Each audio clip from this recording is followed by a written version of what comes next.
Hello everyone. Today, Biker Justice Analyst bring you a story full of humanity and compassion. Enjoy listening. A girl saves a stranger, buried Hell's angel in the forest. Turns out she is his only daughter. The morning dew clung to Emma's hiking boots as she made her way along the winding forest trail.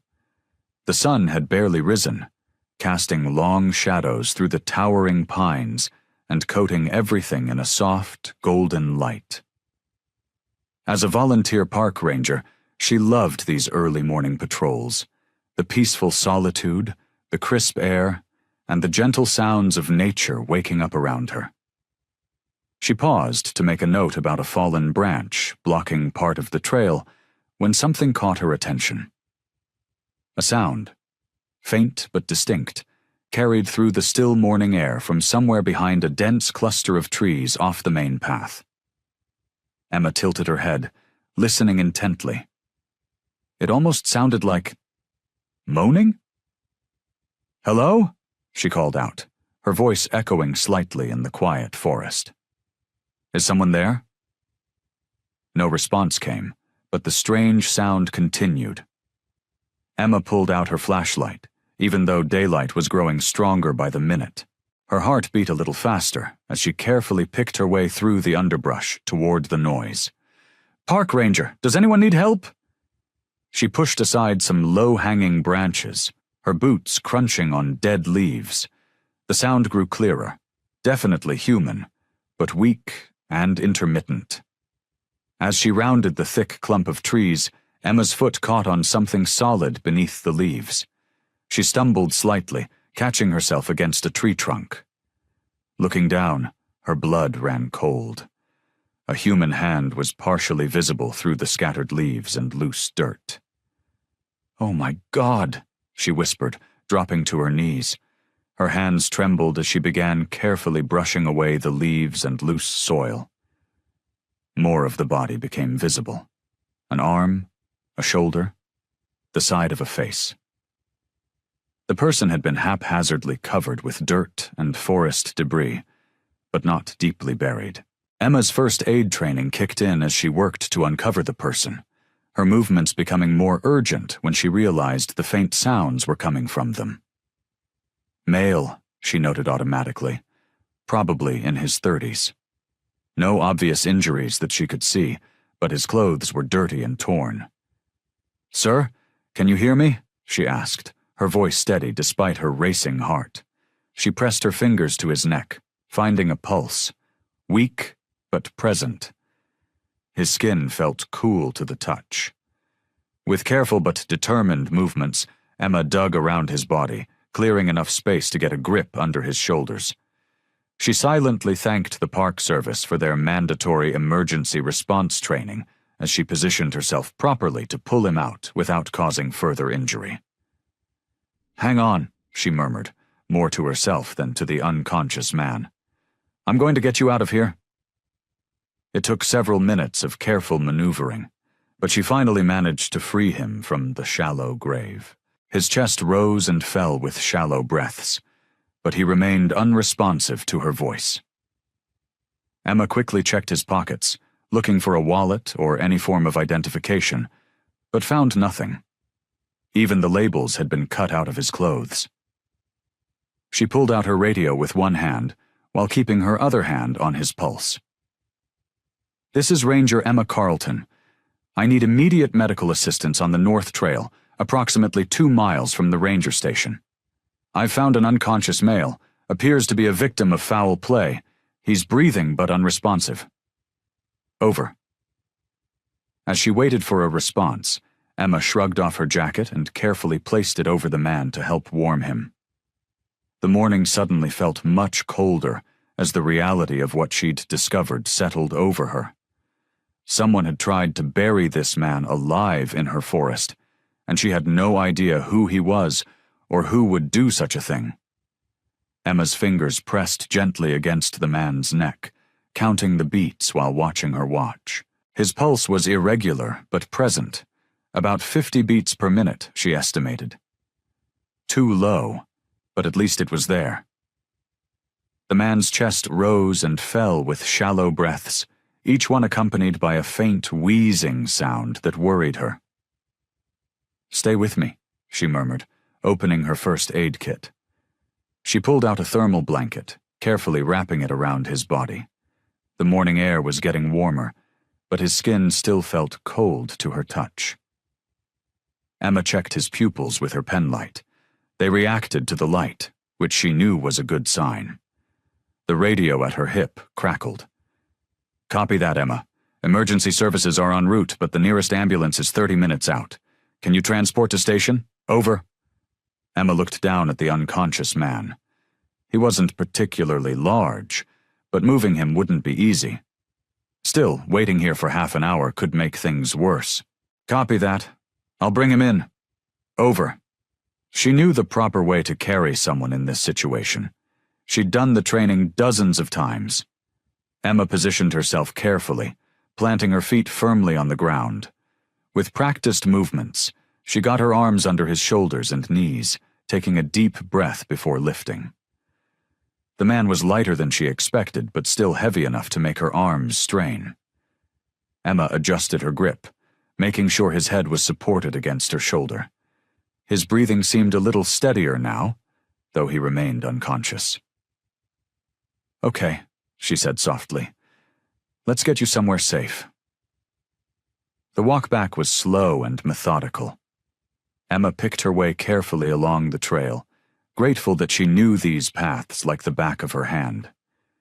Every few minutes, she would pause to check his breathing and make sure the blanket stayed in place.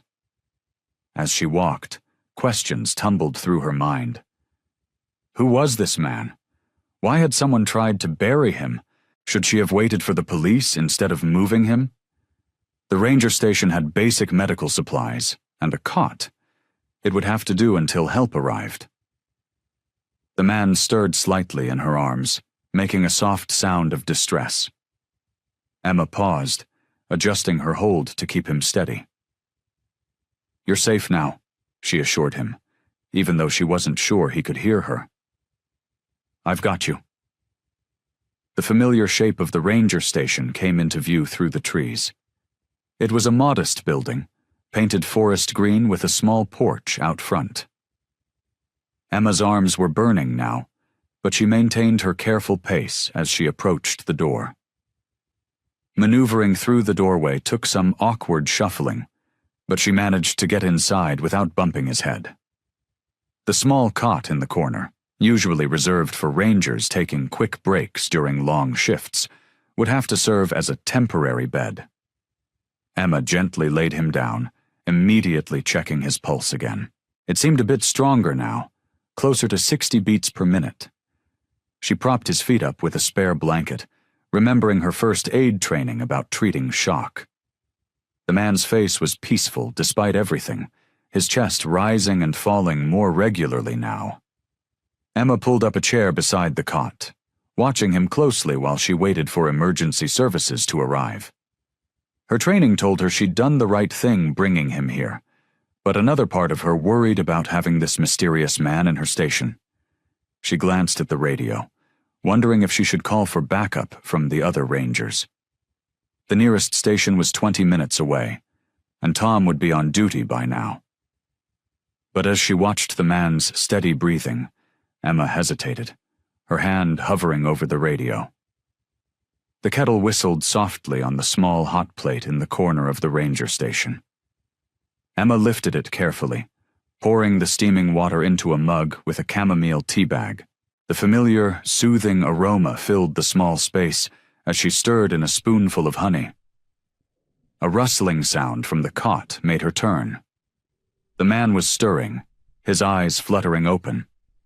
His hand moved to his forehead, and a low groan escaped his lips. Emma set the mug down and approached slowly, not wanting to startle him. "Take it easy," she said softly. "You're safe." The man's eyes snapped fully open, darting around the room in confusion. His breathing quickened as he tried to sit up, but Emma gently placed a hand on his shoulder. "Please, stay still. You've been through something terrible. I found you in the woods." She kept her voice calm and steady, though her heart was racing. He blinked several times, taking in the unfamiliar surroundings. The morning light filtering through the station's windows cast shadows across his face, highlighting the mix of fear and confusion in his eyes. "Where?" His voice was hoarse, barely above a whisper. "Where am I?" Emma reached for the mug of tea. "You're at the Forest Service Ranger Station. I'm Emma, a park ranger. I found you." She hesitated, wondering how to phrase it delicately. "You were partially buried in the ground." His face paled at her words. His hands gripped the blanket tightly, knuckles turning white. Buried. The word came out as if it physically hurt him to say it. "Here." Emma offered him the mug of tea. "This might help your throat." His hands shook slightly as he took the mug, and Emma noticed old scars across his knuckles. He sipped the tea carefully, some color returning to his face. "Thank you," he said, his voice a little stronger now. I don't remember how I got there." His brow furrowed in concentration, but frustration quickly replaced it. Emma pulled her chair closer, maintaining a respectful distance. "Can you tell me your name?" He paused, staring into the mug of tea as if it held answers. "Vince," he finally said. "My name is Vince." "Okay, Vince, I've called for medical help. They should be here soon to check you over." At the mention of medical help, Vince tensed visibly. "No hospitals," he said quickly, then seemed to catch himself. "I mean, I'm feeling better now. Just some bruises, probably." Emma frowned. "Vince, you were unconscious when I found you. Someone tried to—" She couldn't bring herself to say it. "You need to be checked out by professionals." Vince took another sip of tea, his eyes distant. "I appreciate your help, Emma. Really. But I can't—" He shook his head slightly. "There are things I can't explain right now." "Can you at least tell me what happened? How you ended up there?" His expression hardened slightly, a wall coming down behind his eyes. "I wish I could. The last thing I remember is—" He trailed off, his free hand absently touching his temple. "It's all blank, just darkness." Emma could see he was holding something back, but his distress seemed genuine. The man she'd found barely breathing in a makeshift grave was now sitting here, alive but clearly carrying secrets he wasn't ready to share. "I understand if you're not ready to talk about everything," she said gently. "But I need to know if you're in danger. If someone did this to you, they might come back." Vince met her eyes for the first time, and Emma saw a flash of something. Fear, perhaps, or resignation. "I don't remember," he repeated firmly, but his voice had softened. "I'm sorry, but that's all I can say right now." Emma retrieved the first aid kit from beneath her desk, her movements careful and deliberate. Vince watched her with wary eyes, still clutching the now empty mug of tea. The morning light streaming through the windows revealed the full extent of his injuries. Cuts, bruises, and dirt still caked in places she hadn't managed to clean earlier. "I need to check your wounds," she said softly, opening the white metal box. "Some of these cuts might need more than just cleaning." Vince nodded silently, setting the mug aside. As Emma began cleaning a nasty gash on his forearm, she noticed how he barely flinched, despite what must have been considerable pain. His arms were muscular, covered in old scars that told stories she could only guess at. "This might sting a bit," she warned, dabbing antiseptic on the wound. Vince remained stoic, his only reaction a slight tightening around his eyes. Working methodically, Emma cleaned each cut she could find. There was something both tough and gentle about him, the way he sat perfectly still, yet his eyes followed her movements with a kind of quiet gratitude. His hands, though scarred and calloused, rested peacefully on his lap. "You've got quite a few old injuries," she remarked carefully, trying to keep her tone neutral as she bandaged a particularly deep cut on his shoulder. Vince's eyes met hers briefly before looking away. "Life hasn't always been kind," he said quietly. Emma noticed a tattoo peeking out from under his torn shirt sleeve, faded black ink that disappeared beneath the fabric. She pretended not to see it, focusing instead on applying a fresh bandage. "You're good at this," Vince said suddenly, breaking the lengthy silence. "Taking care of people." "Part of the job," Emma replied, but she felt touched by the observation. "We get our share of injured hikers up here." Another stretch of silence followed as she finished cleaning the last visible wound. Vince seemed lost in thought, his fingers absently tracing the edge of one bandage. "I used to lead people," he said finally, his voice so low Emma had to lean in slightly to hear him. "A different kind of leading than what you do here. Not always for the right reasons." Emma paused in putting away the medical supplies, listening intently. This was the first real information he'd offered about himself. "Sometimes," he continued, staring out the window at the forest beyond, "you think you're doing the right thing, following a code you believe in. Until one day you wake up and realize maybe that code was wrong all along." His words hung in the air between them. Emma closed the first aid kit slowly, giving him space to continue if he wanted to. "I've been trying to find a different path," he added, his voice rough with emotion. "But the past, it has a way of finding you." "Is that what happened out there?" Emma asked gently, gesturing towards the woods. Vince's expression clouded over. "Maybe. I wish I could remember." He flexed his bandaged hand, wincing slightly. "But I've learned that sometimes not knowing is safer than knowing." Emma sat back in her chair, studying him. Every answer he gave seemed to raise more questions, yet she could sense the truth in his words. Whatever his past held, whatever had led him to end up buried in her forest, Vince wasn't a simple man with a simple story. The next few days settled into a gentle rhythm at the ranger station. Emma found herself splitting her time between her regular duties and caring for her mysterious guest. Vince's physical wounds were healing well, but she could sense deeper scars that no bandage could cover. Each morning, Emma would check his bandages while sharing a cup of coffee. The routine became almost comfortable, though Vince remained guarded. He'd help where he could, washing dishes or straightening up, his movements becoming smoother as his injuries healed. "You don't have to do that," Emma said one morning, watching him carefully stack the breakfast plates. "Least I can do," he replied, his voice gruff but kind. "Can't just sit around all day while you work." During her patrols, Emma would often return to find Vince staring out the window, lost in thought. Sometimes she caught glimpses of tension in his jaw, or the way his hands would clench when certain topics came up. He had the watchful eyes of someone used to looking over his shoulder. On the fourth day, while Emma sorted through some paperwork, Vince was reading an old magazine she'd left lying around.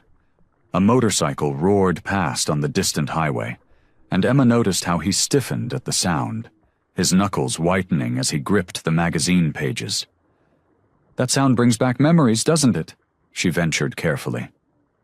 Vince set the magazine down slowly.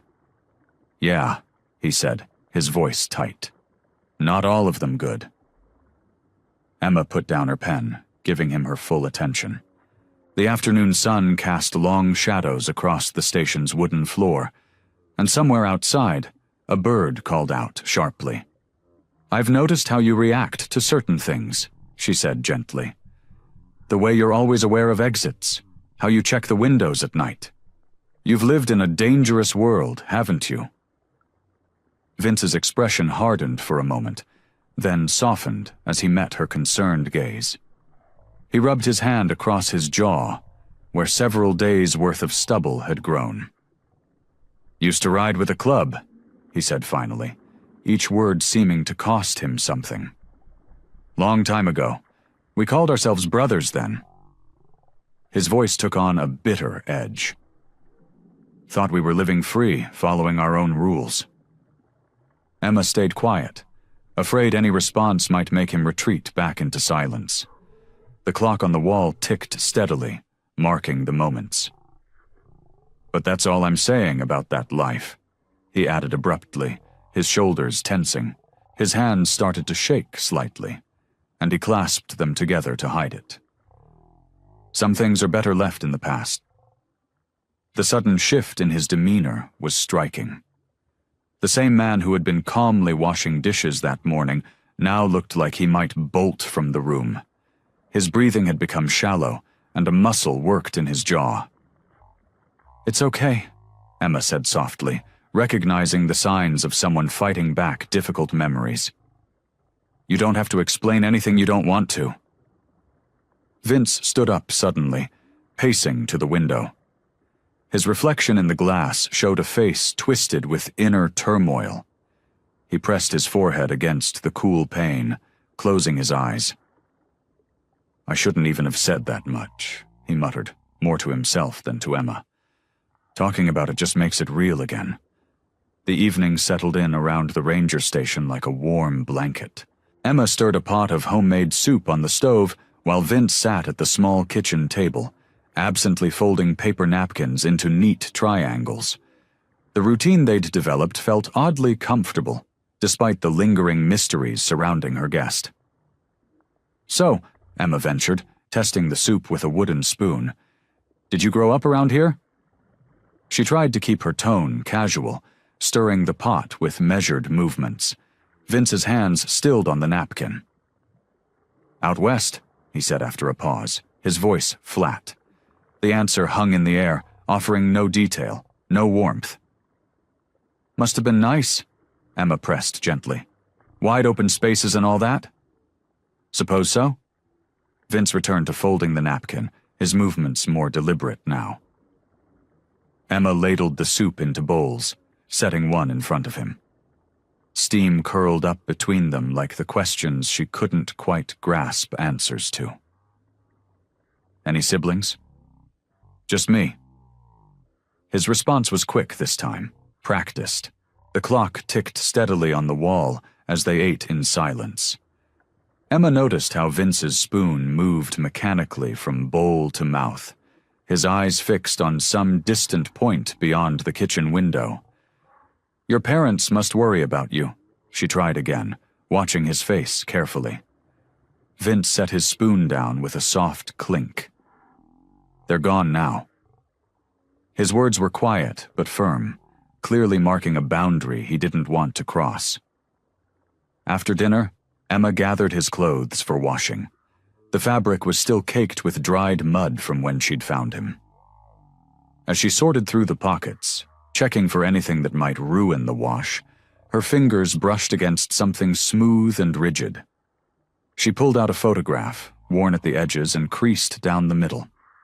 The colors had faded slightly, giving it that distinct look of pictures from 15 or 20 years ago. Her breath caught as she studied the image. A younger version of Vince stood in what looked like a backyard, his arm around a woman with warm brown eyes and a gentle smile. Between them, a little girl of maybe 7 or 8 beamed at the camera, her dark hair in pigtails tied with yellow ribbons. They looked happy, whole. Emma's hands trembled slightly as she looked closer at the woman in the photo. The shape of her face, the curve of her smile. It was like looking in a mirror that showed a slightly different version of herself. The resemblance was uncanny, unsettling. She sank slowly onto the laundry room stool, her eyes fixed on the photograph. The little girl had Vince's eyes. There was no mistaking it. This wasn't just some random photo he'd carried. This was his family, a family he'd never mentioned, despite all their conversations over the past few days. The sound of Vince's boots in the hallway made her heart jump. She quickly slipped the photo into her pocket, not ready to confront him about this discovery. Her pulse raced as she gathered his clothes and stuffed them into the washing machine, her mind spinning with questions she wasn't sure she wanted answered.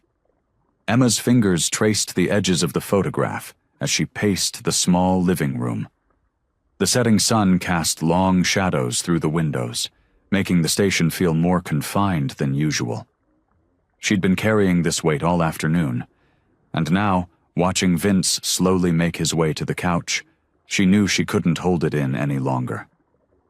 "I found something while doing your laundry," she said, her voice shakier than she'd expected. She pulled the photograph from her pocket, holding it carefully between her fingers.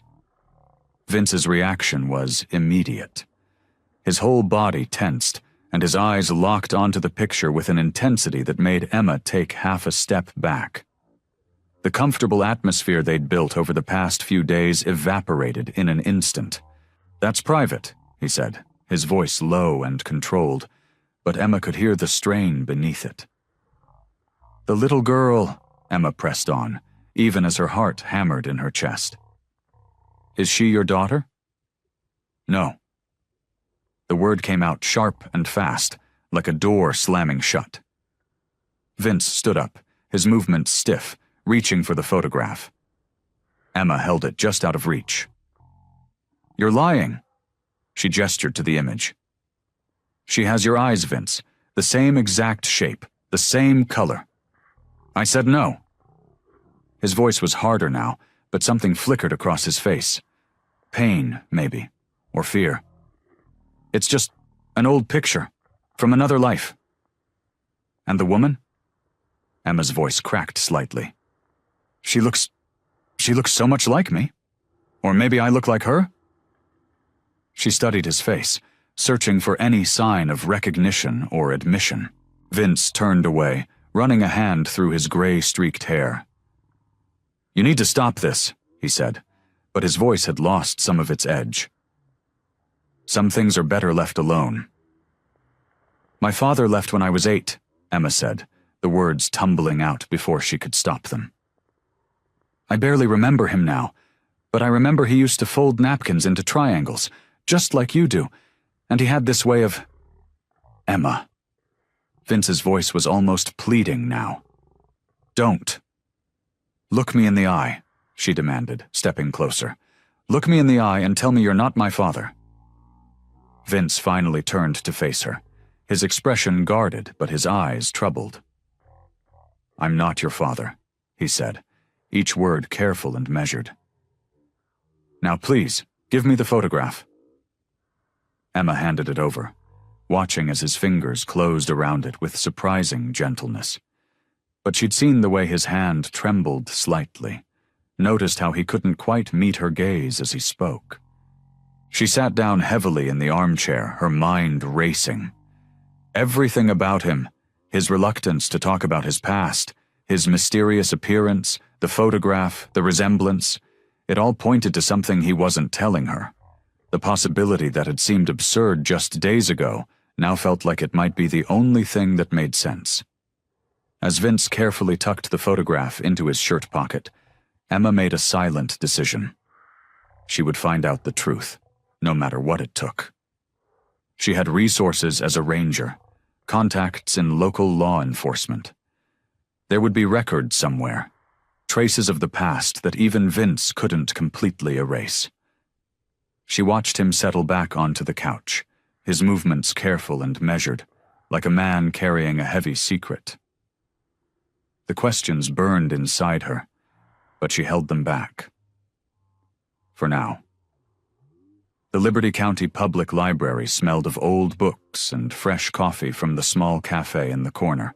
Emma sat at one of the computer terminals, her ranger uniform replaced with comfortable jeans and a sweater. She'd taken the afternoon off, telling her supervisor she needed personal time. The screen's glow illuminated her face as she clicked through various public records databases. Birth certificates, marriage licenses, and property records filled her screen, but nothing concrete emerged. She rubbed her tired eyes, feeling frustrated after 2 hours of searching. "Can I help you find anything?" A friendly librarian with silver-rimmed glasses approached her desk. Emma smiled, grateful for the offer. "I'm looking for information about someone, but I'm not sure where to start. The records here don't seem to go back far enough." The librarian, whose name tag read Margaret, nodded knowingly. "We keep our newspaper archives in the basement. They go back nearly 50 years. Sometimes old news articles can be more helpful than official records." Emma followed Margaret down a narrow staircase to a climate-controlled room lined with filing cabinets and microfilm readers. The musty smell grew stronger here, mixing with the sharp scent of preservation chemicals. "The machines are pretty straightforward," Margaret explained, demonstrating how to load the microfilm. "Just remember to be gentle with the reels. Some of these are pretty old." After Margaret left, Emma began her search, starting with newspapers from 20 years ago. Her eyes grew tired from scanning the grainy images, but she pressed on. Hours passed as she moved from one reel to another, her neck stiff from hunching over the reader. Just as she was about to call it quits, a headline caught her eye. "Local motorcycle club's rise raises concerns." Emma's heart quickened as she carefully adjusted the focus. The article, dated 15 years ago, filled the screen with its bold typeface and black and white photographs. Her hands trembled as she read. The article detailed the growing influence of a Hells Angels chapter in the region, describing their control over various illegal activities. But it was the photograph beneath the headline that made her breath catch in her throat. There, standing in front of a row of motorcycles, was Vince. He looked younger, his face less weathered, but it was unmistakably him. His leather vest displayed the infamous Hells Angels patches, and his pose suggested authority. The caption identified him as the chapter's president. Emma's fingers traced his image on the screen. The man in the photograph bore little resemblance to the gentle, guarded person recuperating in her ranger station. His expression was hard, confident, almost menacing. The article described him as a figure of growing concern to local law enforcement. She quickly printed the article, her hands shaking slightly as she retrieved it from the printer. The truth of Vince's past was now literally in her hands. Concrete evidence of the dangerous life he'd been trying to leave behind. The basement suddenly felt colder, and Emma wrapped her arms around herself.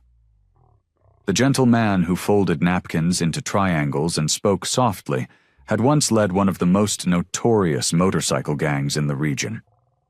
The contrast was jarring, almost impossible to reconcile. Gathering her things, Emma carefully placed the article in her bag. The weight of this discovery pressed against her chest as she climbed the stairs back to the main floor. She had wanted answers, but now she wasn't sure if she was ready for what they meant. The late afternoon sun cast long shadows through the ranger station windows as Emma pushed open the door. Her heart hammered against her ribs, the newspaper article feeling like it weighed 100 pounds in her bag. Vince sat at the small kitchen table, a mug of tea cooling in front of him as he worked on a crossword puzzle. He looked up and smiled, but his expression quickly changed when he saw her face. "Everything okay?" Emma's hands trembled as she pulled the article from her bag. She unfolded it carefully, smoothing out the creases before placing it on the table in front of him. "I need you to explain this." The color drained from Vince's face as his eyes fell on the photograph. His fingers curled into fists, and the pen he'd been holding clattered to the floor. For a long moment, the only sound was the ticking of the wall clock and the distant call of birds outside. "Where did you find this?" His voice was barely above a whisper. "The library archives." Emma pulled out a chair and sat across from him. "You were their leader, weren't you? The Hells Angels chapter president." Vince pushed back from the table, running his hands through his gray, streaked hair. The gentleman who'd been recovering in her station these past days seemed to shrink into himself, replaced by someone haunted and defensive. "That was a lifetime ago," he said, his voice rough. "I'm not that person anymore. But you were that person." Emma leaned forward, her voice steady despite her racing heart. "You led a gang. You were involved in—" She glanced at the article. "Illegal activities that threatened this community." Vince stood abruptly, pacing the small kitchen. His shoulders were tense, his movements agitated. "You don't understand. Those days, I was different then. Young, angry, looking for somewhere to belong." "Then help me understand," Emma pressed, watching him carefully. "Because right now, all I see is someone who lied to me." He stopped pacing, bracing his hands against the counter. When he turned back to face her, his eyes were filled with a pain that made her breath catch. "Yes, I was their president. Yes, I did things I'm not proud of." His voice cracked. "But I got out. Do you have any idea how hard that was? How dangerous?" Emma's anger softened slightly at the raw honesty in his voice. "Is that why we found you in that grave? Because of your past?" Vince's face contorted with horror at the memory. "Maybe. Probably. I don't remember how I got there, but—" He trailed off, shaking his head. "I've spent years trying to leave that life behind, trying to become someone different, someone better. And now? Now?" He laughed bitterly. "Now I'm just trying to stay alive and keep my conscience clear. I haven't been near the club in years, haven't touched a motorcycle or worn those colors." He gestured at the photograph with disgust. "That man in the picture? He's dead. At least I've tried my best to kill him." Emma studied his face, searching for any sign of deception. All she saw was exhaustion and regret etched into every line. "Why didn't you just tell me the truth from the beginning?" "Because I was ashamed," he admitted, slumping back into his chair. "Because every time I look at you, I see—" He stopped himself, swallowing hard. "I saw someone good, someone kind, and I didn't want you to see me as that other person, that monster." The silence that followed was heavy with unspoken words and painful truths. The newspaper article lay between them on the table, a stark reminder of the past that refused to stay buried. Emma stared at the newspaper article between them, her fingers tracing the edges of the yellowed paper. The evening light streaming through the window had turned golden, casting long shadows across the kitchen table. Her anger from moments before had begun to fade, replaced by a complicated mix of emotions she couldn't quite sort out. "All these years," she said softly, "I've wondered about my past, about the people who should have been in my life, but weren't." She looked up at Vince, who sat with his shoulders hunched, looking smaller than she'd ever seen him. "And now here you are, and I don't even know what to think anymore." Vince's hands wrapped around his forgotten mug of tea, now cold. "I understand if you hate me," he said, his voice rough with emotion. "God knows I've hated myself enough over the years." "I don't hate you." Emma surprised herself with how true those words felt. "I'm confused. Angry, yes, but mostly just confused. The man I've gotten to know these past days, the one who's gentle with injured animals and does crossword puzzles, he doesn't match up with—" She gestured at the photograph. "Both versions are real," Vince admitted. "The monster and the man trying to be better. Sometimes I'm not sure which one I am anymore." Emma leaned forward. "Then help me understand. Tell me about what happened. Why did you leave?" Vince's face tightened, and for a moment Emma thought he might refuse. But then he took a deep breath, his fingers tapping nervously against the ceramic mug. "It was supposed to be just another night," he began, his voice barely above a whisper. "We'd had some tension with a rival club, but nothing unusual. I was at the clubhouse, going over some business with my vice president, Tommy." He paused, swallowing hard. I thought he was my brother. We'd ridden together for 15 years. Emma watched as Vince's eyes grew distant, lost in the memory. Tommy had been planning it for months. A coup. He'd convinced half the chapter that I'd gone soft, that I wasn't fit to lead anymore. Vince's knuckles went white around the mug. They came at me with chains and pipes. Would have killed me if I hadn't managed to fight my way out through a back window. That must have been terrifying, Emma said softly. The beating wasn't the worst part. Vince's voice cracked. It was the betrayal. These were my brothers, my family. We'd sworn blood oaths to each other, and they turned on me like I was nothing. He released the mug, running his trembling hands through his hair. I managed to get to a safe house that night, called in some old favors, got new papers, and disappeared. Been running ever since. How long ago was this? 7 years. Vince's eyes met hers, and the pain in them made her heart ache. 7 years of looking over my shoulder, never staying in one place too long. The club has a long memory, and betrayal isn't something they forgive. Emma reached across the table, hesitating for a moment before placing her hand over his. His skin was rough, calloused, but his touch was gentle as he turned his palm up to meet hers. Tommy's still out there, he continued, still leading the chapter. And if he ever found out I was alive? He didn't need to finish the sentence. The implications hung heavy in the air between them. The next morning, Emma noticed something different about Vince. His usual calm demeanor had shifted, replaced by nervous glances and twitching fingers. He paced the small living room of the ranger station, checking the windows every few minutes. Are you okay? Emma asked, setting down 2 mugs of fresh coffee on the kitchen counter. Vince startled at her voice, then tried to cover it with a weak smile. Yeah, just restless, I guess. But his eyes darted to the window again, scanning the tree line beyond.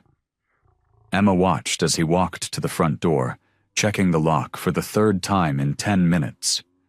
His shoulders were tense, and dark circles had formed under his eyes, telling her he hadn't slept well. You're worried they'll find you, she said softly. Not really a question. Vince's hand lingered on the doorknob.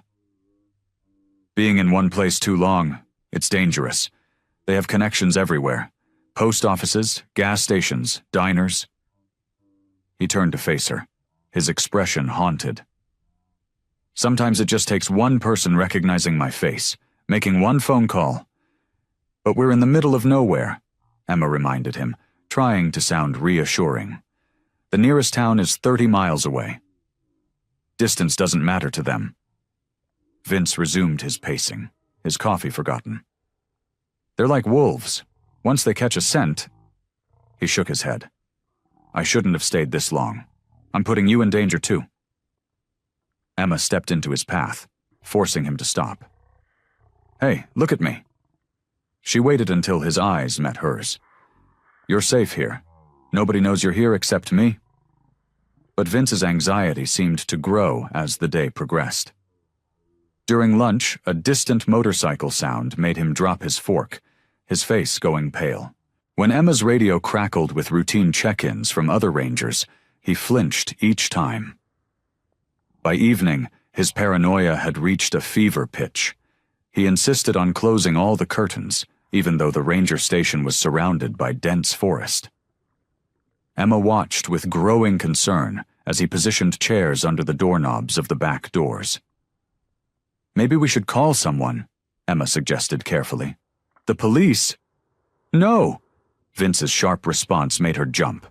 His expression immediately softened with regret. No police. They've got people there too. And even the honest ones. They'd just lock me up. The gang would find me easier in prison. As night fell, the forest around them grew quiet except for the usual cricket sounds and occasional hooting owl. Emma tried to maintain a normal routine, hoping it would help calm Vince's nerves. She was washing the dinner dishes when a sharp knock echoed through the station. Vince froze in his seat, all color draining from his face. Emma held up a hand, signaling him to stay quiet, and moved cautiously toward the door. Through the window she could see nobody on the porch, just the darkness beyond. Her heart pounding, Emma opened the door slowly. The porch was empty, but there, weighted down by a small rock, was a piece of paper. With trembling fingers, she picked it up and unfolded it. The message was brief, written in rough block letters. "Found you, traitor. Your brothers." Emma's hands trembled as she held the note, the paper crinkling under her tight grip. Vince stood behind her, his breath catching as he read the message over her shoulder. The night seemed to press in around them, the darkness beyond the windows suddenly more menacing than before. "I have to go," Vince said, his voice hoarse. He turned abruptly, heading for the small bedroom where he'd been staying. "They'll be watching the station now. I need to move while it's still dark." Emma followed him, watching as he started gathering his few belongings. "Wait, just stop for a minute." She placed a hand on his arm, feeling the tension in his muscles. "We need to think this through." Vince shook his head, stuffing a shirt into a small bag. "There's nothing to think about. They found me, and now I have to disappear again." He paused, turning to face her with pain-filled eyes. "You need to leave too.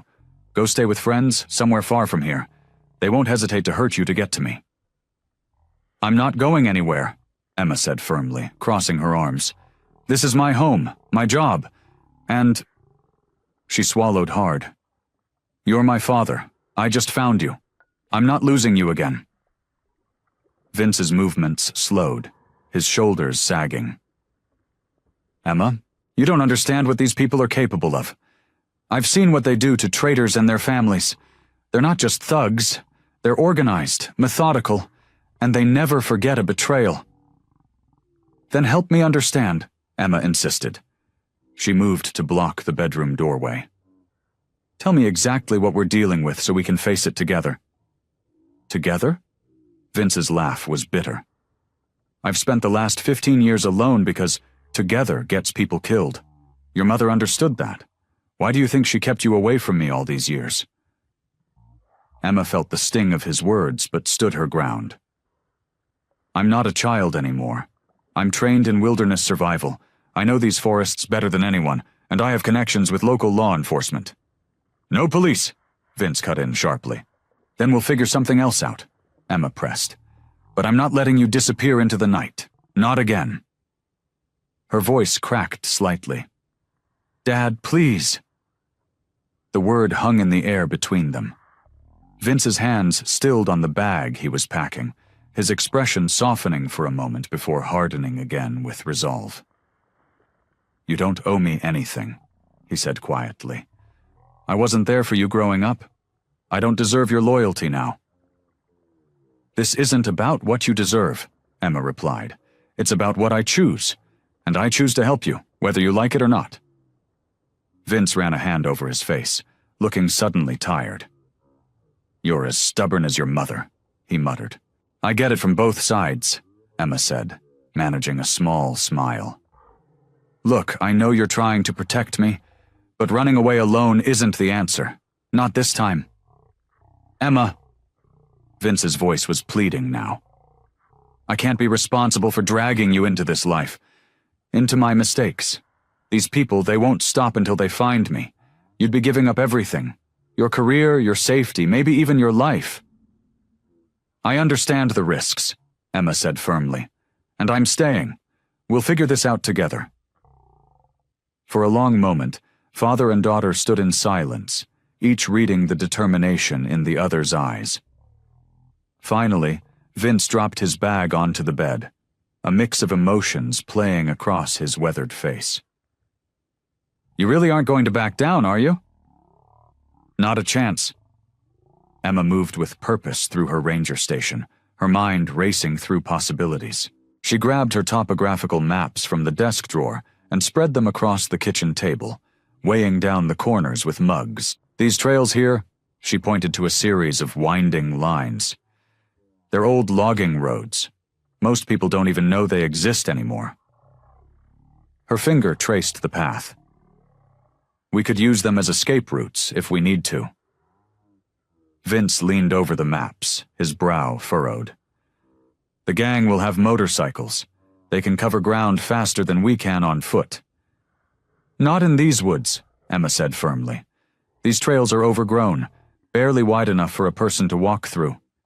Plus, I know every cave and hollow in this forest. She pulled out another map, this one marked with her own notations. I've been documenting natural shelters for years as part of my job. Moving to her storage closet, Emma began pulling out equipment. Emergency supplies, first aid kits, portable radio units. We need to cache supplies at strategic points, she explained, sorting through the gear. Food, water, medical supplies. That way, if we need to move quickly, we'll have what we need.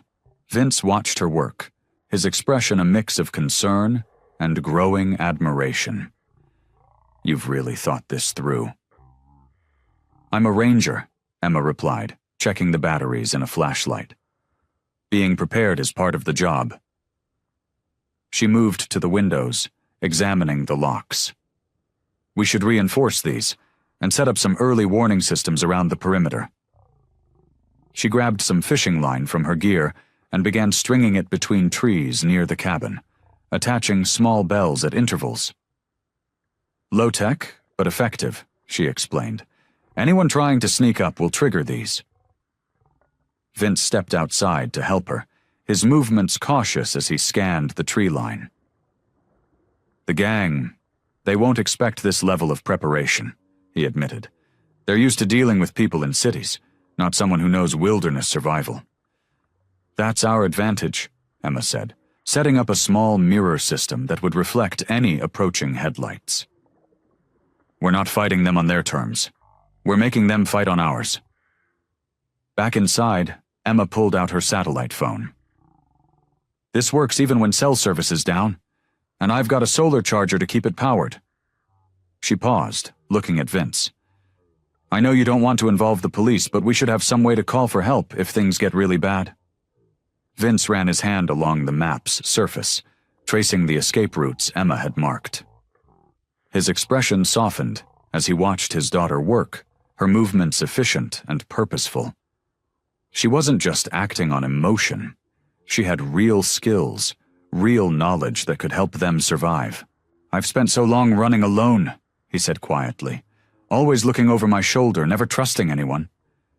He met Emma's eyes. Maybe it's time to try something different. Emma stopped what she was doing, hope rising in her chest. Does that mean you'll let me help? Really help? Vince nodded slowly. I don't know if this will work, he warned. These people, they're persistent, dangerous. He picked up one of the maps, studying the routes Emma had marked. But you clearly know what you're doing, and having a real plan instead of just running blind. He took a deep breath. Okay, we'll do this your way. Emma felt tears prick at her eyes, but she blinked them back, focusing instead on the task at hand. Then let's get to work. We've got a lot to do before dark. The evening sun cast long shadows through the trees when they first heard it, the distant rumble of motorcycle engines echoing through the forest. Emma's head snapped up from the map she'd been studying, her heart suddenly pounding against her ribs. Vince froze, his coffee mug halfway to his lips. Years of experience had taught him to recognize the distinct sound of multiple bikes moving in formation. That's them, he whispered, carefully setting down his mug. At least 6 bikes, maybe more. Emma quickly rolled up the maps and shoved them into her backpack. Her hands trembled slightly, but her movements were deliberate and focused. She'd prepared for this moment, run through it in her head dozens of times, but the reality of it made her mouth go dry. The fishing line alerts? She whispered, glancing at Vince. Nothing yet, he replied, moving silently to the window. They're still on the main road, probably about 2 miles out. His face had transformed, taking on the hardened look of someone who'd spent years surviving dangerous situations. "We need to move. Now." Emma nodded, grabbing their pre-packed emergency bags from behind the couch. The weight of the supplies felt reassuring against her back as she slipped the straps over her shoulders. She'd packed these bags carefully. Food, water, first aid supplies, everything they'd need to survive in the woods for several days. The motorcycle engines grew louder, their rumble bouncing off the trees. Somewhere in the distance, a flock of birds took flight, startled by the intrusion into their peaceful evening. "The cave," Emma whispered, referring to one of their planned hiding spots. "It's close enough to reach quickly, but well hidden. They won't find it unless they know exactly where to look." Vince nodded, his expression grim. He moved with surprising stealth for a man his size, carefully opening the back door to avoid any squeaking hinges. Emma followed, making sure to lock the door behind them. It wouldn't stop the gang, but at least it wouldn't look like they'd fled in a hurry. They crept through the underbrush, staying low and moving carefully to avoid snapping twigs or rustling leaves. Emma led the way, her ranger training showing in every precise step. The cave entrance was hidden behind a curtain of thick vines, invisible unless you knew exactly what to look for. The motorcycles sounded closer now, their engines echoing through the trees like angry wasps. Emma could hear distinct variations in the sound, some bikes revving higher, others producing deeper growls. Her heart hammered in her chest as she pushed aside the vines and ducked into the cave entrance. Vince followed close behind, his breathing controlled but rapid. The cave opening was narrow, but opened into a larger chamber about 20 feet back. Emma had stored some supplies here earlier: blankets, water, and a battery-powered lantern she didn't dare turn on now. They pressed themselves against the cool rock wall, listening as the motorcycle engines grew steadily louder. The sound bounced off the rocks, making it difficult to tell exactly where they were coming from. Emma felt Vince's hand find hers in the darkness, squeezing gently, a gesture of reassurance that meant more than words could express. The roar of the engines reached a crescendo, and Emma held her breath. They were close now, very close. Through the curtain of vines, she could see shadows moving among the trees as the last rays of sunlight filtered through the forest canopy. She pressed herself further back into the darkness of the cave, praying that their hiding place would keep them safe.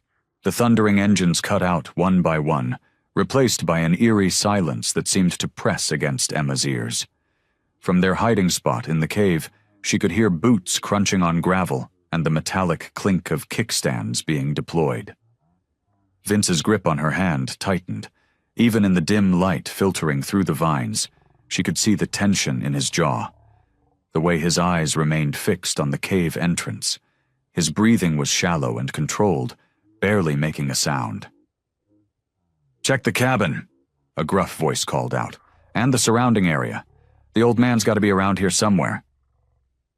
Emma's heart skipped a beat as heavy footsteps approached the ranger station. The sound of fists pounding on her front door echoed through the trees.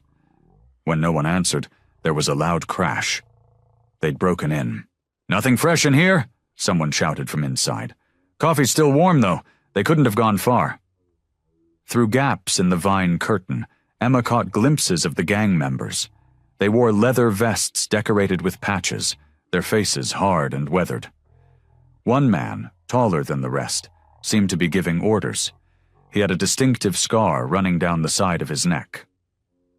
"Spread out," the scarred man commanded. "Check the woods. They're on foot, so they can't have gotten too far." Boots crushed fallen leaves and snapped twigs as the gang members began their search. Emma held her breath as one of them walked past their hiding spot, close enough that she could smell cigarette smoke clinging to his clothes.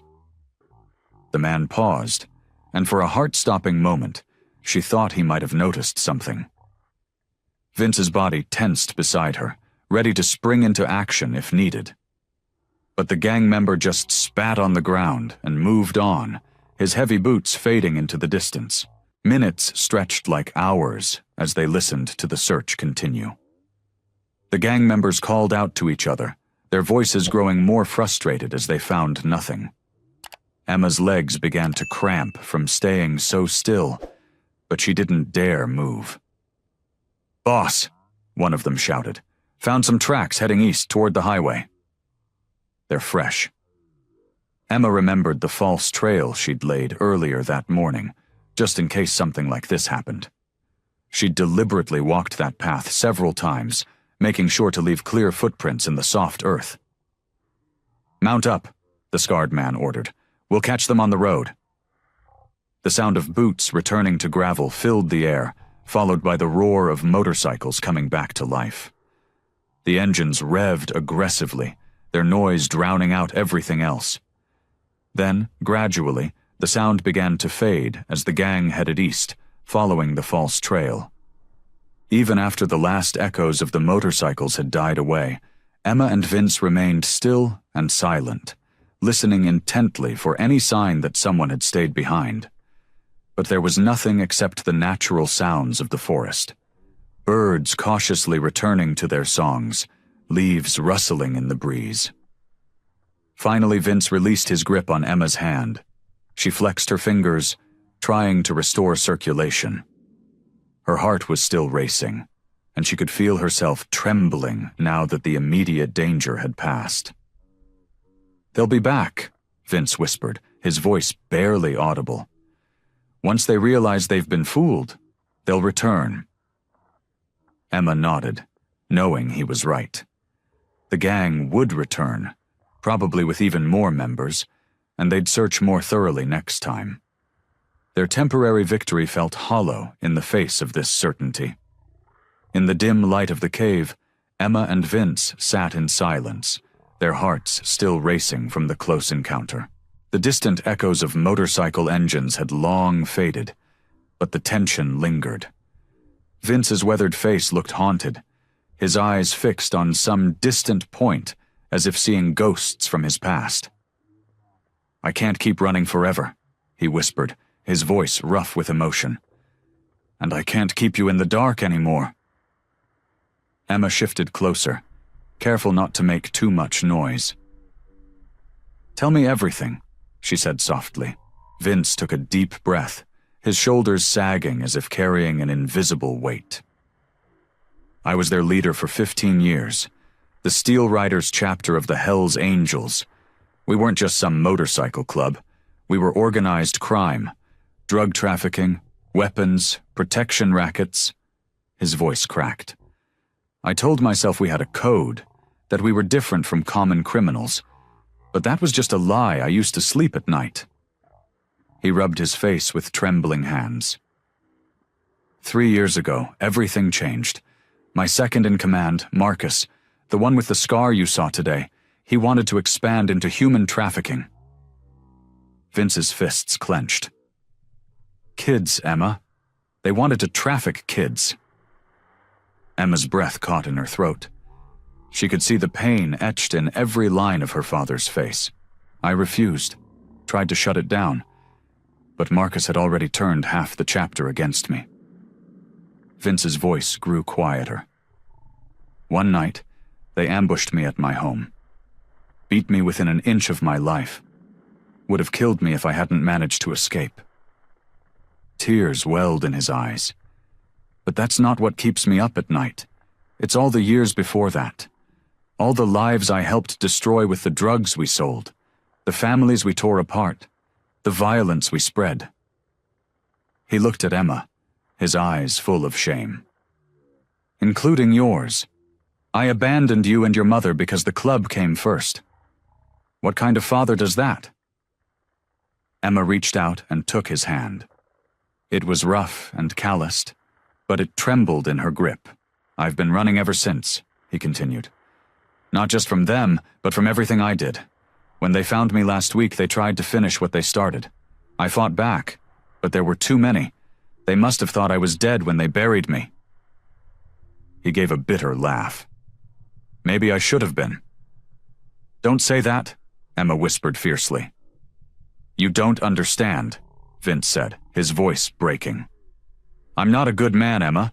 I've hurt so many people, led so many young men down a dark path. And worst of all, I abandoned my own daughter when she needed me most." He tried to pull his hand away, but Emma held on tight. Looking into his eyes, Emma saw not the hardened criminal he described, but a broken man desperate for redemption. "Listen to me," she said firmly. "What you did in the past, yes, it was wrong, but you're not that person anymore. You stood up against them when it mattered most. You chose to protect innocent children, even though it cost you everything." Tears rolled down Vince's cheeks as Emma continued, "I don't blame you for the past. What matters is who you are now and what you're trying to become. And I'm with you every step of the way, not just as a ranger who wants to help, but as your daughter." Vince's shoulders shook as he broke down, decades of guilt and shame pouring out in silent sobs. Emma wrapped her arms around him, holding him as he finally allowed himself to be vulnerable. In that moment, they weren't a former gang leader and a park ranger. They were simply a father and daughter, finding their way back to each other in the darkness. Scene 1. Caught off guard. The morning sun filtered through the cabin windows as Emma and Vince hurriedly stuffed supplies into backpacks. Their movements were quick but careful, trying not to make too much noise. "We need to be gone within the hour," Vince said, his voice barely above a whisper. He tossed a few water bottles into his pack and zipped it shut. "The longer we stay, the more dangerous it gets." Emma nodded, double-checking her first aid supplies. "The old logging road should give us good cover.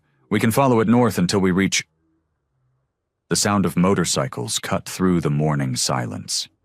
Vince's head snapped up, his face draining of color. "No," he breathed. "They're early." Emma's heart pounded as she peered through the window. Through the trees, she could see leather-clad figures dismounting their bikes. Leading them was a tall man with a jagged scar across his face. Marcus. "Back door!"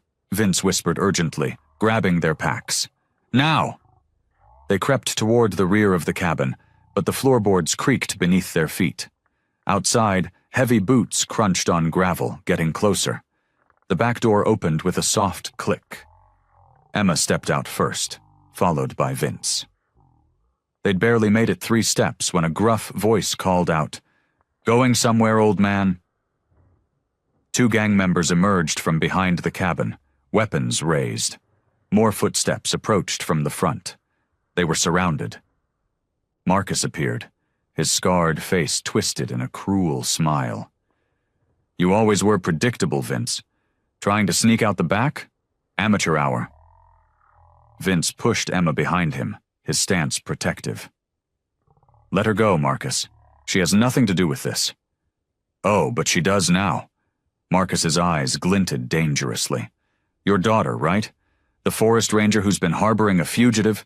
She made herself part of this the moment she helped you."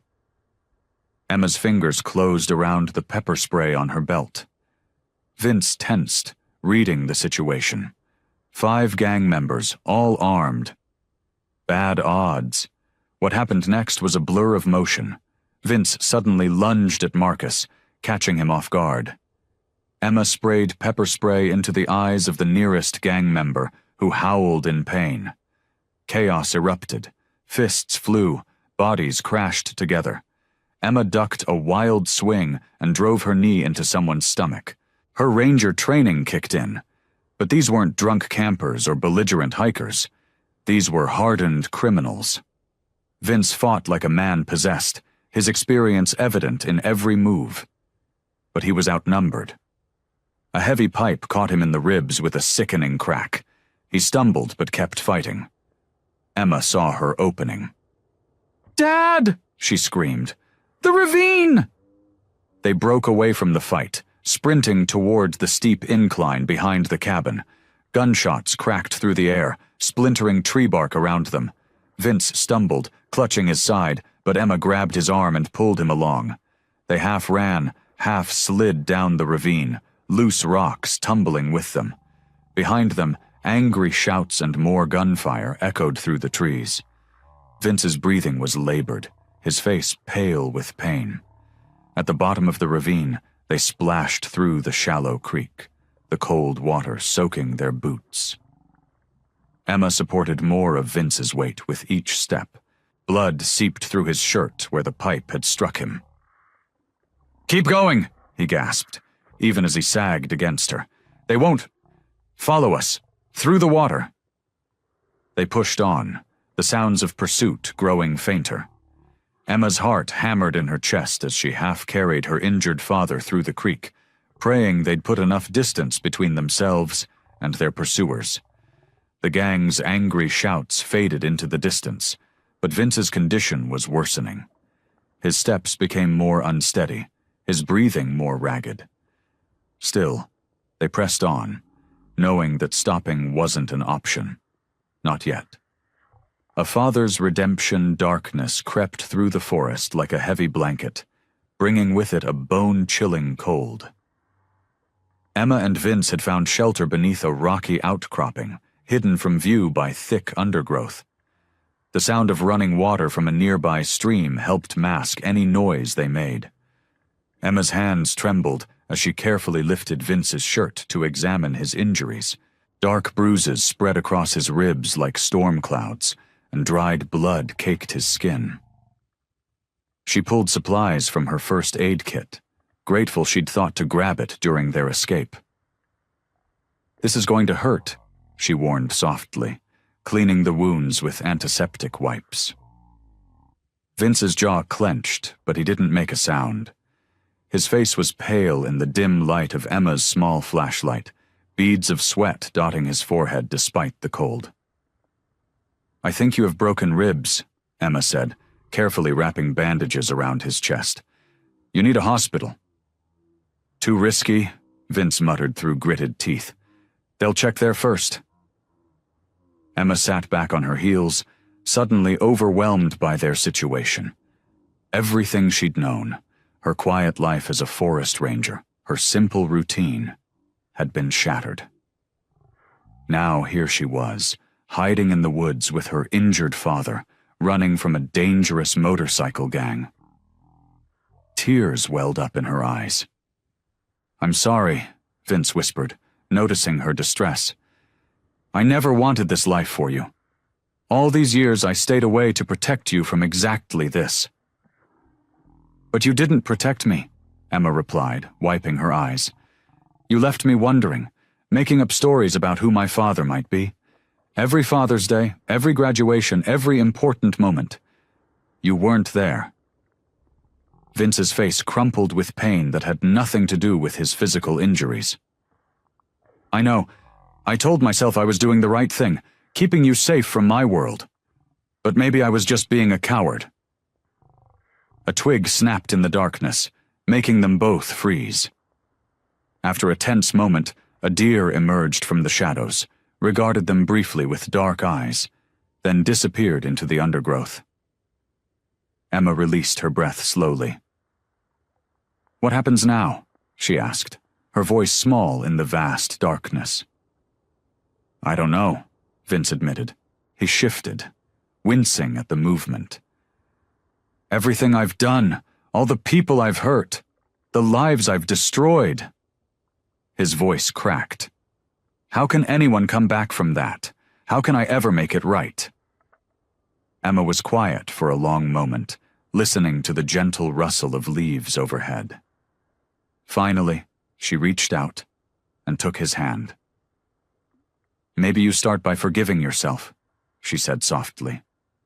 "Maybe redemption isn't about erasing the past, but about choosing a different path forward."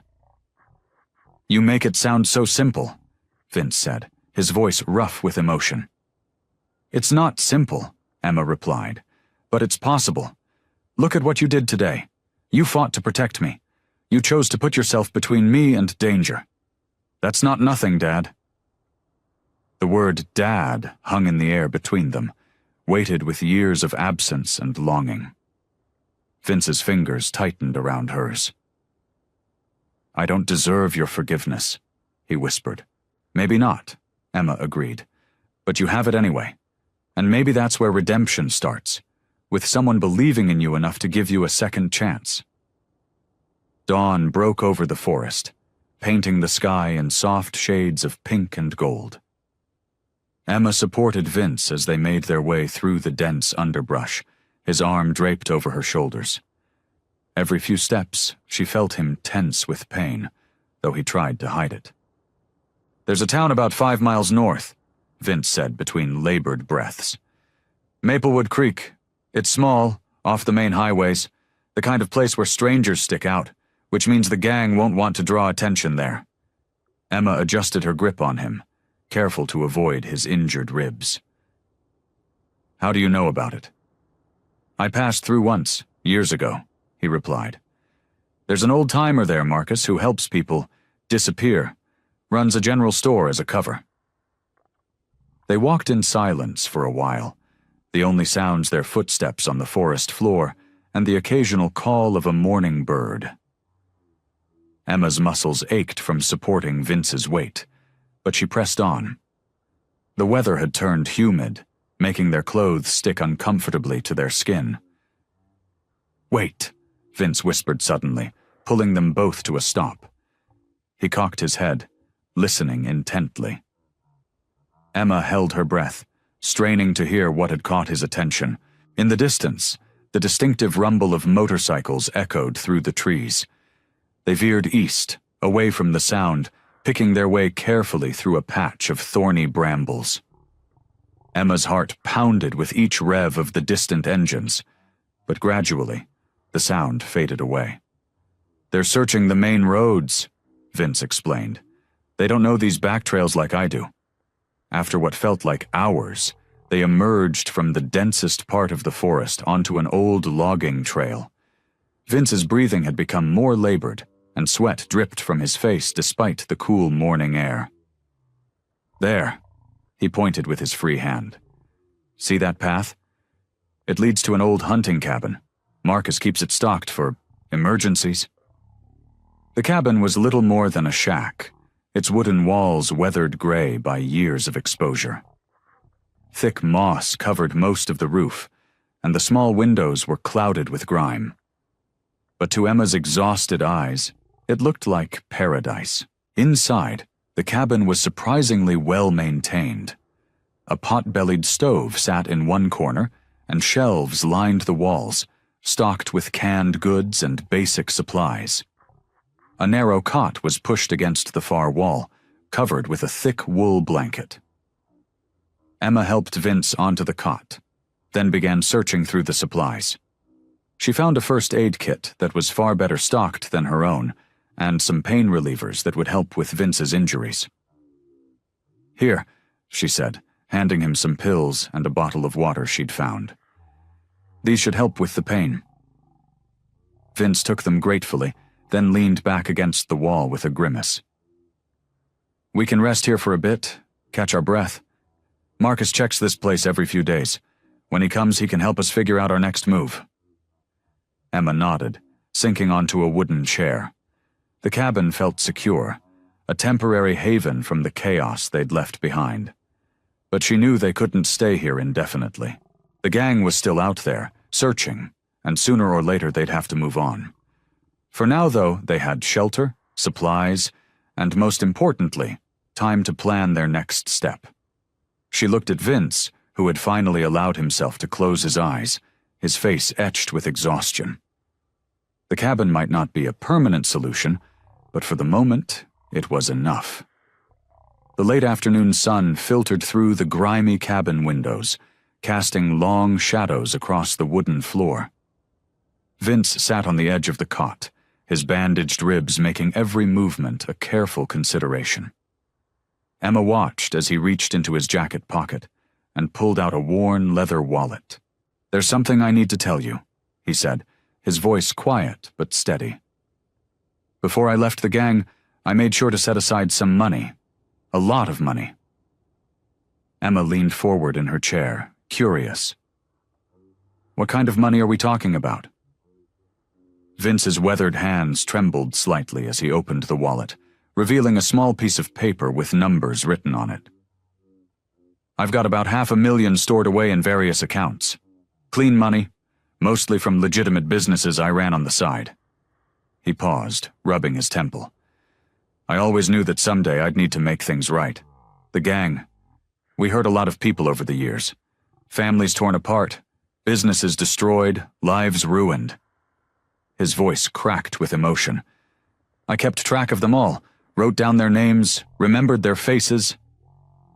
Emma watched as her father's tough exterior crumbled slightly, revealing the weight of guilt he'd been carrying.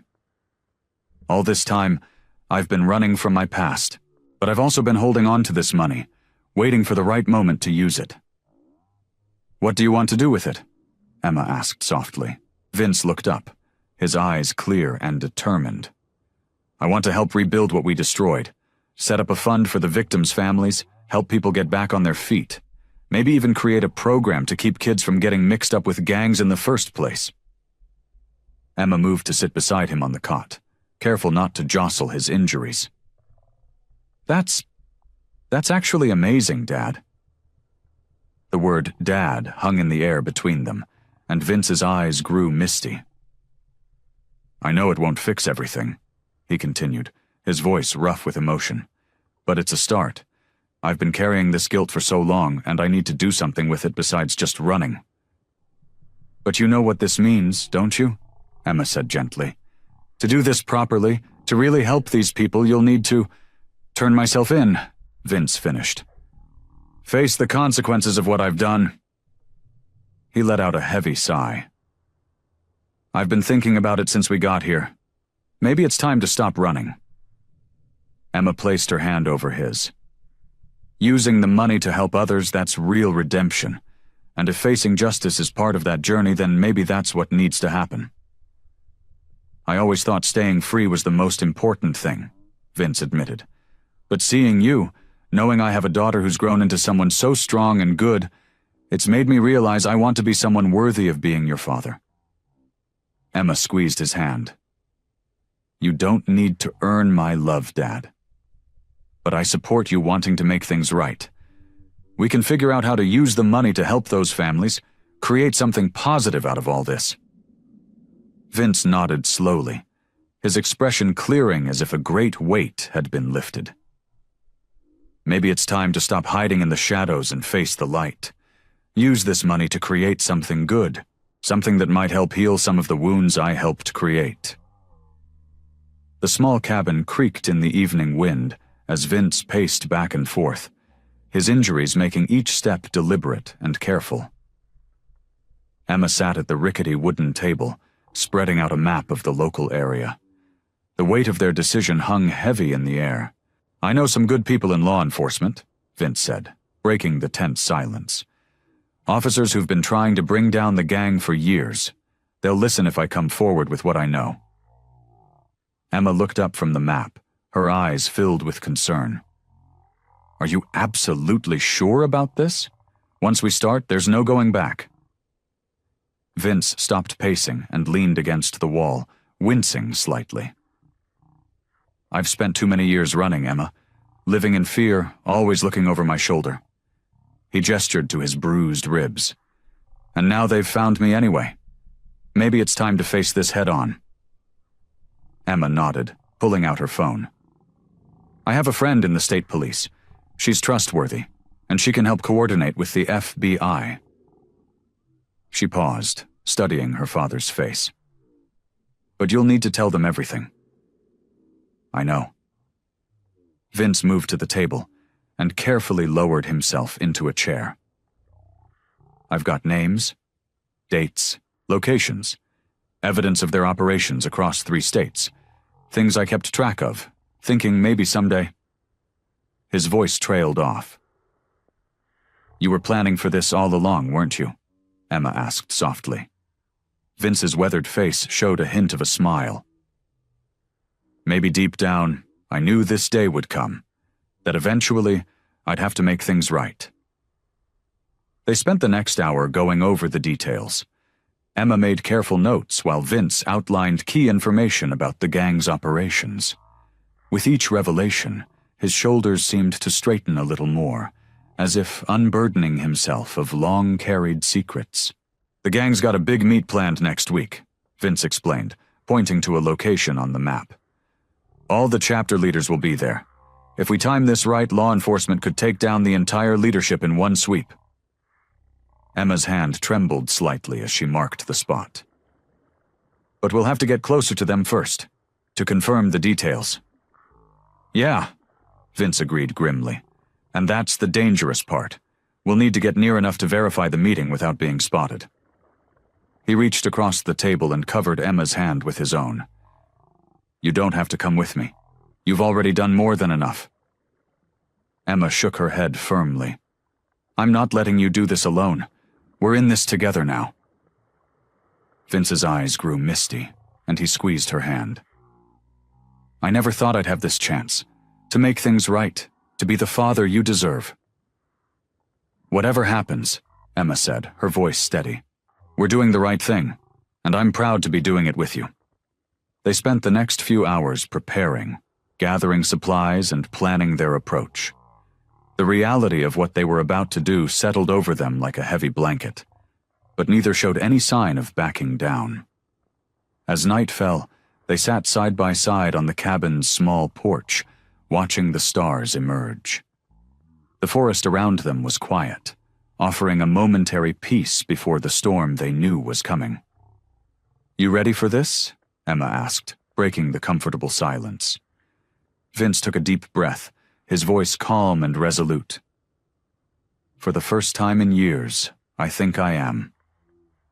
The morning sun cast long shadows across the steps of the county courthouse as Vince and Emma approached the entrance.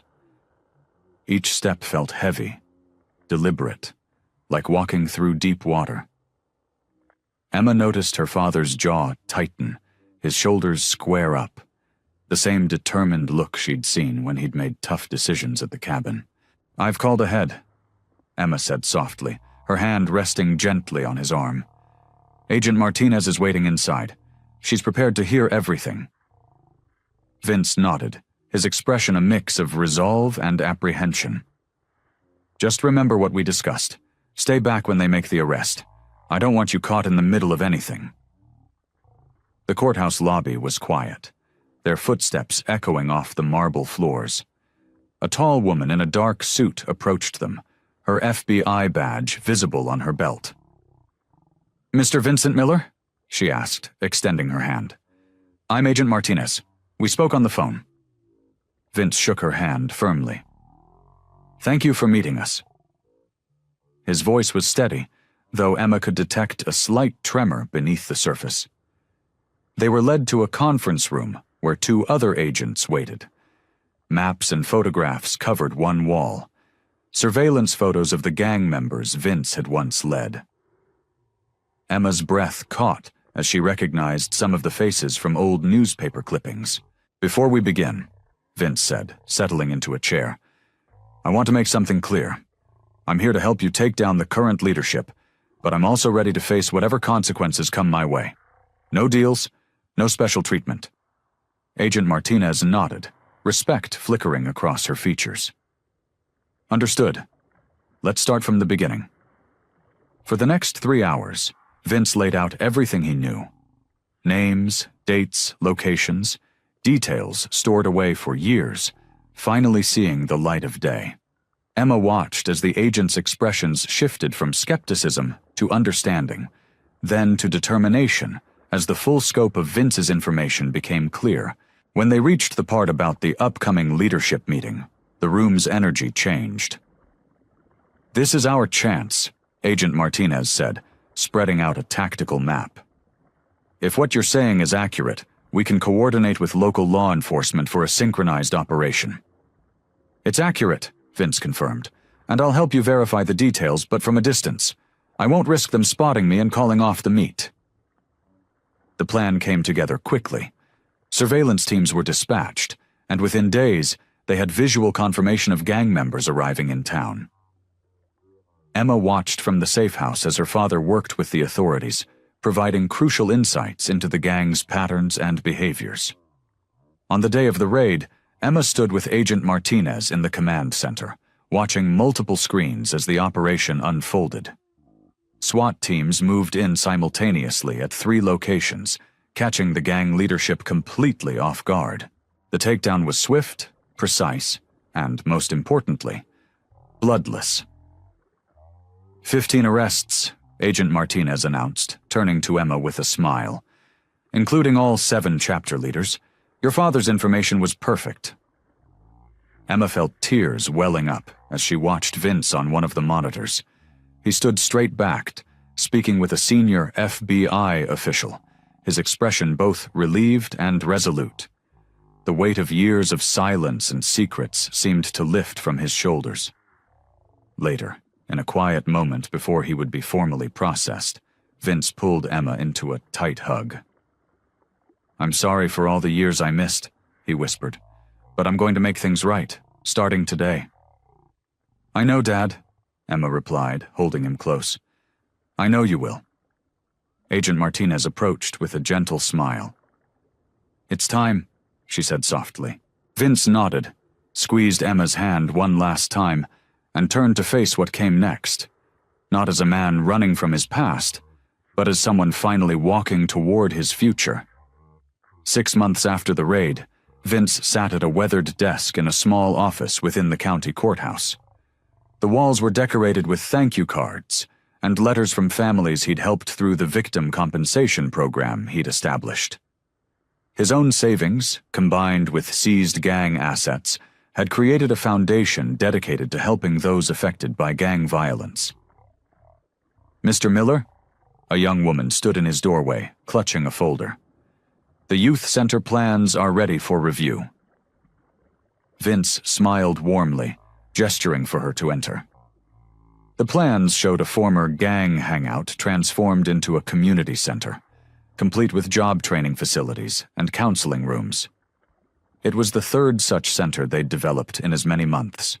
"The contractor can start next week," she continued, spreading the blueprints across his desk.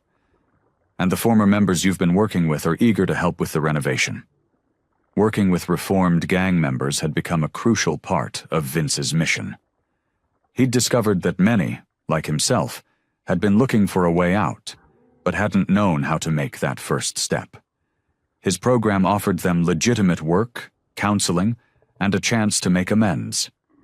Later that afternoon, Vince stood before a group of high school students, sharing his story. The auditorium was silent as he spoke about choices, consequences, and the long road to redemption. These talks had become a regular part of his outreach work, coordinated with local law enforcement to prevent young people from falling into gang life. "The hardest part," he told them, his voice carrying to the back of the room, "isn't admitting you've made mistakes. It's doing the work to make things right." Meanwhile, Emma had settled back into her routine at the ranger station. The familiar scent of pine needles and morning dew greeted her as she began her daily patrol. The forest felt different now, not just a place of solitude, but a symbol of renewal and growth. She stopped at her favorite lookout point, gazing across the valley where she'd first found Vince. The memory no longer brought anxiety or confusion, but a sense of purpose. Her radio crackled with a request for assistance from a hiker who'd lost their way, and Emma smiled, knowing that sometimes the simplest acts of help could change lives. That evening, Emma visited her father at his office. She found him surrounded by community leaders, discussing plans for expanding their programs to neighboring counties. The transformation in him was remarkable. The haunted look in his eyes replaced by determination and hope. "The governor's office called," he told her during a quiet moment. "They want to use our program as a model for statewide rehabilitation initiatives." Emma beamed with pride. "Look how far you've come, Dad." Back at her station the next morning, Emma watched the sunrise paint the trees in golden light. A young deer emerged from the undergrowth, reminding her that every new day brought fresh opportunities for growth and change. She pulled on her ranger jacket and grabbed her gear, ready for another day of protecting the wilderness she loved. The forest had taught her that healing takes time, that new life can spring from the most unexpected places, and that everyone deserves a chance to start again. The evening sun painted the forest in warm hues of orange and gold as Emma and Vince sat on the weathered wooden porch of her ranger station. Steam rose from their coffee mugs, swirling in the cool mountain air. The familiar sounds of birds settling in for the night and leaves rustling in the gentle breeze created a peaceful backdrop to their companionable silence. Emma watched her father from the corner of her eye. The hard lines that once marked his face had softened, though the strength remained. His shoulders, no longer tense with constant vigilance, relaxed as he gazed out at the forest that had become their sanctuary. "Sometimes I still can't believe how much has changed," Vince said softly, his coffee cup warming his weathered hands. "A year ago, I was running from everything. My past, myself, you." Emma nodded, remembering the broken man she'd found half buried in the earth. "And now you're helping rebuild lives instead of destroying them." A group of deer emerged from the tree line, cautiously making their way across the clearing. Vince watched them with gentle eyes, so different from the guarded look he'd worn when Emma first found him. "You know," he said, setting his mug down on the rough-hewn porch railing, "I spent so many years thinking I didn't deserve peace, didn't deserve family."